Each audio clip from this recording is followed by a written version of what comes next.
మొత్తం మీద ఏంటంటే ఈ రోజు అంతా జరుగుతుంది ఇదే, విజయ్కి పవన్కి పోలికి పెట్టడమే.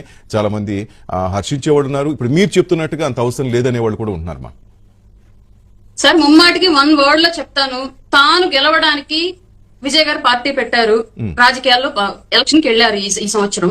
పవన్ కళ్యాణ్ గారు రాష్ట్రాన్ని గెలిపించడానికి, ప్రజల కోసం నిలబడడానికి, రాష్ట్ర అభివృద్ధిని గెలిపించడానికి మాత్రమే ఈసారి ఎలక్షన్ చేశారు. రాజకీయ పార్టీ పెట్టిన తర్వాత 10 సంవత్సరాల్లో ఆయన స్టాండ్స్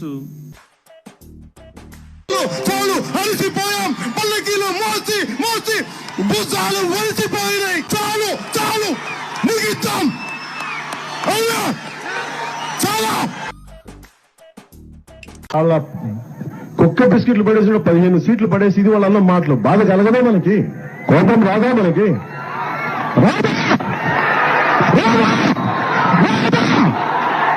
వస్తుంది. నేను ముఖ్యమంత్రి కావడానికి సిద్ధంగా ఉన్నాను, సంసిద్ధంగా ఉన్నాను. ఇంత గుండె దమ్ముగా నేను 2019లో కూడా చెప్పలేదు. నాకు తెలుసు సంగతి. ఎందుకంటే సత్తా ఉందా లేదా నాకు నేనే ఒక సెల్ఫ్ డౌట్. నాకు ఈ రోజు నేను చెప్తున్నాను, సాక్షాత్తు శ్రీపాద శ్రీవల్లభుడు సాక్షిగా చెప్తున్నాను, ముఖ్యమంత్రి స్థానం కనుక మీరు ఇస్తే ఆంధ్రప్రదేశ్ ని అత్యంత ఉన్నతమైన నెంబర్ 1 రాష్ట్రంగా దేశంలోనే తీర్చిదిద్దుతాం.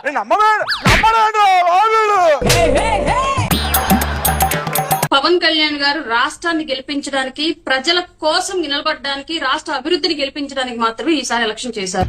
మిమ్మల్ని ఎక్కడో చూసినట్టుందండి. 2024లో ఖచ్చితంగా మీరు పవన్ కళ్యాణ్ గారిని ముఖ్యమంత్రిగా 2024లో ఖచ్చితంగా మీరు పవన్ కళ్యాణ్ గారిని ముఖ్యమంత్రిగా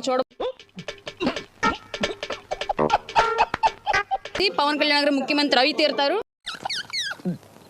పవన్ కళ్యాణ్ గారు ముఖ్యమంత్రి అవి తీరుతారు. మేమందరం పవన్ కళ్యాణ్ గారు ముఖ్యమంత్రిగా ఆయన సారథ్యంలోనే పనిచేయబోతున్నామండి. ఆయన కింద పని చేయడానికి కానీ నేను అనుక్షణం ఎప్పుడు సంసిద్ధంగా ఉంటానని తెలియజేసుకుంటూ